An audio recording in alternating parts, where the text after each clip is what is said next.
Therefore, I say to you, do not worry about your life.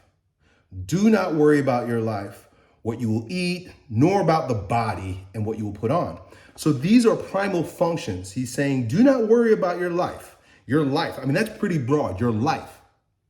In other passages, he says, take no thought for yourself. Take no thought. This might be the most radical idea. There's a lot of radical ideas that Jesus Christ proposed, many of which we listen to and we say, oh, that's very nice. And wow, the pastor really got it. But we don't live it. We don't know how to live it. We haven't chosen to live it. We're not doing what he says in this passage.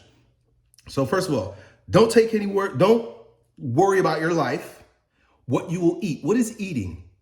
Eating is a biological function. And he also says, nor your body or what you will put on.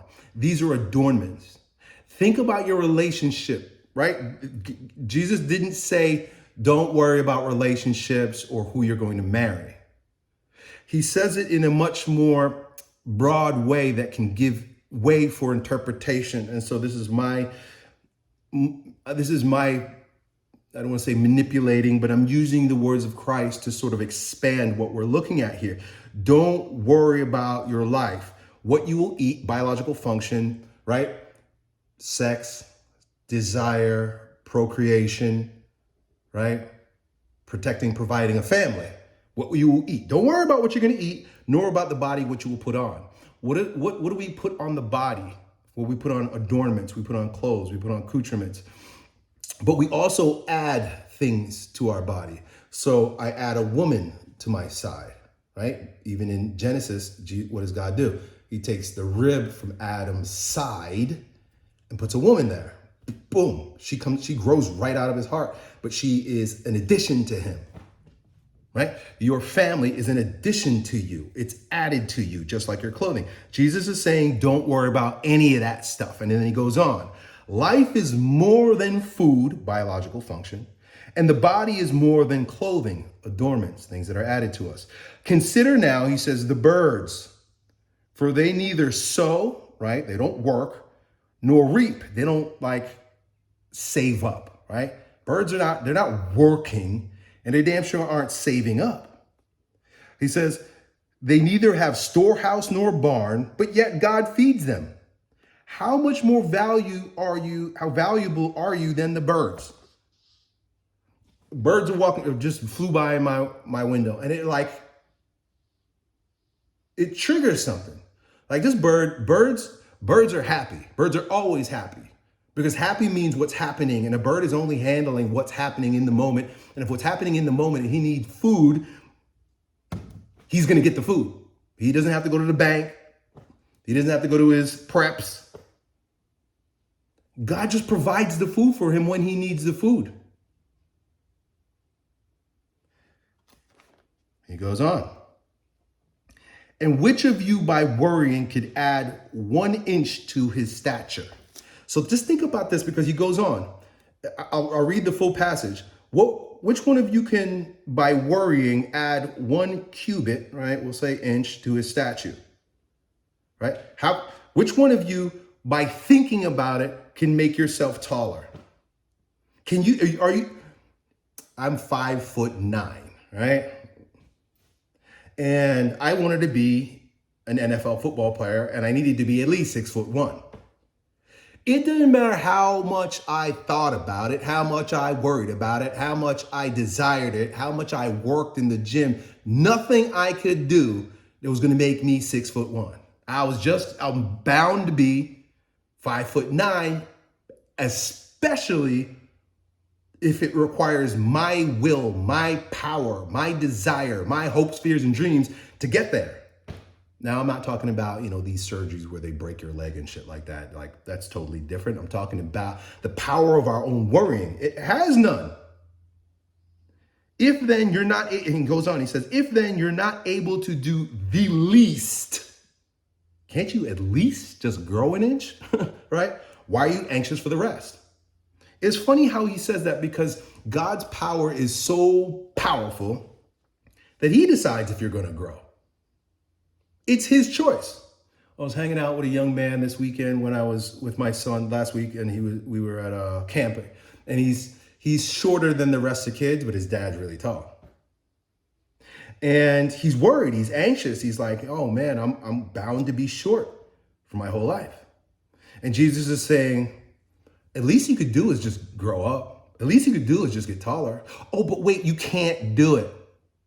But I assured this young man, I said, listen, dude, there's a good chance that it's God's plan. And of course, I'm just looking at his dad, that when you're maybe a late bloomer, 16, 17 years old, you're gonna shoot up like a 12 feet. You're gonna shoot up a foot. But there's nothing you can do. There's no worries that you can have. There's no action that you can take, and your will, it's not possible. You can't even do that. But when it's supposed to happen, it's gonna be so damn easy. You won't even notice that it happened. I might notice because maybe I didn't see you in a year. It's like, whoa, here, there you are, kid. Now you're a foot taller. What did you do? How did you do that? When did that happen? I don't know. He goes on, Christ says, consider the lilies of the field, how they grow. And they neither toil, right, worry, or spin, right? Toil or spin. I imagine that's like, plotting and scheming. And yet I say to you, even Solomon, King Solomon, the richest man ever to live, in all his glory, was not clothed like one of these. The beauty that God provides the lowly flower exceeds all of the wardrobe of a king. I mean, he can't hire a seamstress that could even come close to the magnificent biological process that creates the rose. Nothing you can do. All his glory was arrayed like one of these. If then God so clothed the grass, right? Lowly grass, it's green, which today is in the field. So now he's telling you why we're a little bit above. We're above the creatures. And he says, if God clothes the grass, right? He gives them greenness, which today is in the field, and tomorrow is thrown into the oven, right? They're going to burn it for heat. How much more will he clothe you, O of little faith? The grass gets everything it needs if that is God's plan. Grass will never get what it needs. If it needs rain, the rain will come at the right time when the grass needs it. But if it doesn't, the rain doesn't come, well, then the grass is abandoned to divine providence. And guess what it will end up doing? Heating people up. So it's still being used for good. Put it in the oven. But essentially what Jesus Christ is saying in this is like, look how short of a lifespan and how disposable the grass is. But yet God takes care of the grass. How much more than you? How much more than you? He's going to take care of it. And you can't do anything about it. These are the words of Christ. This is not Elliott philosophy. I love this though. I'm going to read through 29 to 31 and then I'll stop. He says, do not seek what you should eat or what you should drink or have an anxious mind. For all these things the nations of the world seek after, and your Father knows that you need these things. The nations of the world seeking after those things, right? Going to war for these things, but yet the Father knows that you need these things. You don't have to explain to God. You don't have to worry. You don't have to try. God knows you need these things before you know you need these things. God knows the plan for your life, the perfect blueprint for your life, his will for you way before you even open your eyes in the morning, before you can even walk and crawl as a child. He's got a perfect plan for you. I'm not saying that we're locked into a predetermined destiny, but the same way that there's a plan for a oak seed as there are for a magnolia seed, right? They're two different types of trees.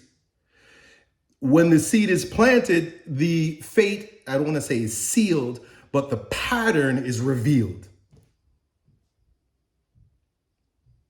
The best part here, though, the best part. He says, your Father knows that you need all these things. So he says, don't worry, but here's what he tells you to do. Seek the kingdom of God, and all these things will be added to you.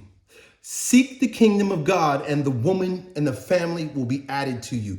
You don't need to reject your current circumstance. You don't need to resist your current circumstance. You don't need to take willful, frantic, ungrounded action in order to make that happen. You don't need to think it through and strategize and come up with all kinds of wild ideas about what you need to do, who you need to be, and how you need to talk, and how you need to walk, and what you need to dress, how you need to put on your clothes to make that happen. One thing he says you need to do. And the beautiful thing, but yet the conflicting, the strange thing about seeking the kingdom is that you're not really doing anything. Seeking the kingdom is not about doing anything.